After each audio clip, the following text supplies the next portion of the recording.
बेटा अब हम एक्सरसाइज 3.2 का क्वेश्चन नंबर 2 देखते हैं। यहाँ पे हमें कहा गया है कि solve 2x + 3y = 11 and 2x - 4y = -24। देखो हमें इन दो इक्वेशंस का यूज़ करके x और y का वैल्यू निकालना है, और जो यहाँ इन दो इक्वेशन से जो x और y का वैल्यू निकलेगा उसको इस वाली इक्वेशन में पुट करना है, y = mx + 3 इस वाली इक्वेशन में पुट करना है, और यहाँ से हमें मिलेगा m का वैल्यू। क्या मिलेगा? वही हमें पूछा है, आप फाइनली हमें m का वैल्यू निकालना है। अब यहाँ पे जो ये दो इक्वेशंस दी गई हैं इनको मैंने यहाँ पे स्क्रीन पे लिखा है। चलो यहाँ से इन सबसे पहले ये जो पहली इक्वेशन है इसका नाम मैं फर्स्ट रखता हूँ, और इस वाली इक्वेशन का नाम मैं सेकंड रखता हूँ। मैं यहाँ पे डायरेक्टली, यहाँ देखो यहाँ पे हमें कहा नहीं गया, डायरेक्टली नहीं कहा, जब ये क्वेश्चन हमारे सामने इस टाइम, तो हमें यहाँ पे नहीं कहा गया है कि आपको कौन सा मेथड यहाँ पे लगाना है। हमें नहीं कहा गया है कि आपको सब्स्टिट्यूशन मेथड लगाना है या एलिमिनेशन मेथड लगाना है। तो हम अपनी मर्जी से यहाँ पे एलिमिनेशन मेथड या सब्स्टिट्यूशन मेथड लगा सकते हैं। मैं लिखूँगा यहाँ पे from equation first and second. देखो इन फर्स्ट इक्वेशन और सेकंड इक्वेशन को मैं यहाँ पे लिखूँगा, जैसे आप यहाँ पे देख सकते हैं। देखो 2x + 3y = 11, और दूसरी इक्वेशन क्या है 2x - 4y = -24। देखो अगर हम इनको सब्ट्रैक्ट करेंगे यहाँ पे, तो यहाँ पे सबसे पहली चीज़ क्या होगी, इनका साइन चेंज होगा। ये प्लस है, ये माइनस बनेगा। अब ये यहाँ पे माइनस है, ये क्या बनेगा, ये बनेगा प्लस। क्या बनेगा? प्लस। और ये यहाँ पे माइनस है, ये भी क्या बनेगा, ये प्लस बनेगा। ओके, अब देखो क्या होगा, -2x और -2x खत्म होगा। यहाँ पे ये पहले माइनस था, मगर अब क्या है, अब ये प्लस है। अब ऊपर 3y प्लस का है, नीचे 4y प्लस का है। देखो 3y और 4y कितना होता है, 3y और 4y होता है 7y। ओके, इक्वल्स टू, देखो 11 एंड 24 जब इनको प्लस करते हैं तो ये कितना आ जाता है, ये आ जाता है 35। ओके, अब चलते हैं आगे। देखो 7 1000 कितना होता है, 7 7 5000 कितना होता है 35। तो डायरेक्टली हम यहाँ से कह सकते हैं कि y का वैल्यू जो हमारे पास निकल के आ रहा है, y का वैल्यू क्या आ रहा है, y का वैल्यू यहाँ पे 5 आ रहा है। अब इसको हम इस वाले कलर से सर्कल करके रखते हैं, y का वैल्यू कितना आया, 5। अब हम इसको इस साइड सॉल्व करते हैं। अब y का वैल्यू ये जो 5 आया, इसको उठा के इक्वेशन फर्स्ट में भी डाल सकते हैं, इक्वेशन सेकंड में भी डाल सकते हैं। मैं यहाँ पे लिखूँगा put value VALUE value of y in equation first, y का वैल्यू किस में डालेंगे, इक्वेशन फर्स्ट में डालेंगे। चलो बेटा, अब इक्वेशन फर्स्ट क्या है हमारे पास, इक्वेशन फर्स्ट तो ये है ना इक्वेशन फर्स्ट। चलो इसको लिख लो यहाँ पे, क्या है equation first, 2x + 3y = 11।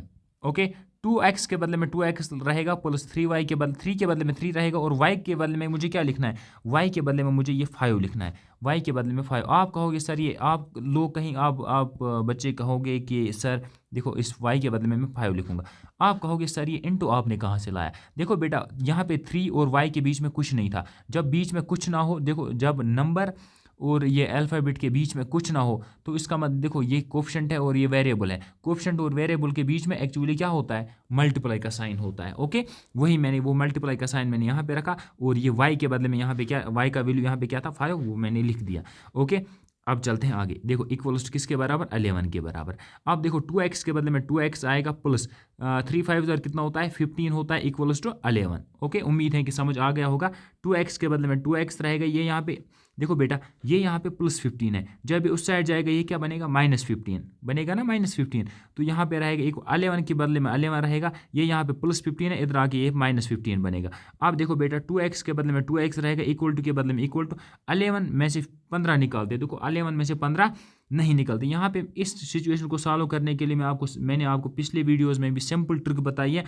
Plus का मतलब होता है कि हमारी जेब में कितना पैसा है, प्लस का मतलब यही देखो, ये यहाँ पे जो है ना ये 11 ये प्लस का है, इसका मतलब हमारे पास 11 रुपये हैं। कितने रुपये हैं, 11 रुपीज़।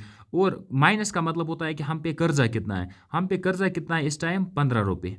देखो मेरे जेब में 11 रुपये हैं, और मुझे कर्जा है कितने रुपए का, 15 रुपये का। जब अगर मुझे कर्जा है 15 रुपये का, अगर 15 रुपये में से 15 रुपये मुझे कर्जा है, मगर मेरे जेब में इस टाइम कितना 11 रुपये, जब मैं ये 11 रुपये दे दूंगा, अब मुझ पे कितना कर्जा रहेगा, अब मुझ पे कर्जा रहेगा 4 रुपये। ओके, देखो इसको काट सकते हैं यहाँ पे, इस तरह से आप देख सकते हैं। 2 1000 कितना होगा, 2 2 2000 कितना होगा 4। उम्मीद है कि यहाँ तक आपको समझ आ गया होगा। अब मुझे बताओ एक्स का वैल्यू यहाँ पे कितना आया, एक्स इक्वल्स टू -2। उम्मीद है कि ये आपको यहाँ तक समझ आ गया होगा। देखो ये हमारे पास एक्स का वैल्यू यहाँ पे आ गया है और वाई का वैल्यू यहाँ पे आ गया है। अब हमारे पास हमें और एक इक्वेशन दी गई है यहाँ पे, जैसे आप देख सकते हो y equal m x plus 3। हमें ये x और y का वैल्यू हमें इस इक्वेशन में पुट कर देना है, तो हमें वहाँ से मिलेगा m का वैल्यू। उम्मीद है कि आपको यहाँ तक समझ आ गया होगा। तो अब हम थोड़ा सा आगे, हाँ अब देखो मैं लिखूंगा यहाँ पे नाउ NOW। नाउ हमारे पास इक्वेशन क्या दी हुई है, नेक्स्ट ये y is equal m x plus 3। हमारे पास इक्वेशन दी गई है y is equal m x plus 3। Okay, अब इसमें ये y और x का वैल्यू पुट करते हैं। y का वैल्यू कितना दिया गया है ज़रा देखते हैं। y का वैल्यू हमें कितना दिया गया है, y का वैल्यू दिया है 5 इक्वल टू के बदले में इक्वल टू m के बदले में m। देखो m और x के बीच में कुछ नहीं है, जब इनके बीच में कुछ नहीं है तो मैं क्या लिखूंगा, बीच में क्या है, मल्टीप्लाई। अब देखो उसके बाद x का वैल्यू कितना है, x का वैल्यू है -2। x का वैल्यू कितना है, देखो आप बड़े m के बदले में मैंने m लिखा। अब m और x के बीच में कुछ नहीं था, मैंने क्या लिखा, मैंने मल्टीप्लाई लिखा। अब x जो है ना, x का वैल्यू ऊपर कितना है, x का वैल्यू है -2। x का वैल्यू कितना है, -2। x का वैल्यू है -2। देखो इनटू और दो साइन एक साथ नहीं आ सकते हैं, तो इनको हमें क्या करना पड़ेगा, इनको हमें अलग करना पड़ेगा। मगर किससे अलग करते हैं, ब्रैकेट से। उसके बाद +3 के बदले में +3। देखो यहाँ पे 5 अपनी जगह, ओके देखो 5 अपनी जगह यहाँ पे, ये यहाँ पे +3 इस साइड आएगा, क्या बनेगा, -3 इक्वल्स टू, देखो ये 2 यहाँ पे मल्टीप्लाई में, देखो -2 जो है ना ये m के साथ मल्टीप्लाई में, जब इस साइड आएगा ये -2 किस में चेंज होगा, डिवाइड में। इस साइड क्या रहा, m रहा। अब क्या रहा यहाँ, इस साइड m। उम्मीद है कि आपको समझ आ गया होगा। अब देखो 5 में से 3 निकालते तो यहाँ पे 2 रहेगा। अब डिवाइडेड बाई क्या है, डिवाइडेड बाई -2 इक्वल्स टू किसके बराबर, m के बराबर। अब यहाँ पे बेटा आप देख सकते हो, देखो 2 1 हज़ार कितना होता है, 2 1 हज़ार कितना होता है 2। यहाँ पे क्या देखो, यहाँ पे आया, यहाँ पे हमारे पास क्या रहा, यहाँ पे हमारे पास रहा 1 डिवाइडेड बाई -1 इक्वल्स टू किसके बराबर, m के बराबर। ओके, अब देखो 1 डिवाइड बाई -1 वो कितना, देखो m इक्वल्स टू m किसके बराबर, 1 डिवाइड बाई -1 वो तो -1 ही होता है। दैट मीन्स मैं यहाँ पे कह सकता हूँ कि y का वैल्यू जो है ना मेरे पास कितना आ चुका है, वो -1 आ चुका है। उम्मीद है कि आपको समझ आ गया होगा। ये है हमारे पास क्वेश्चन नंबर 2। ओके, अब चलते हैं आगे।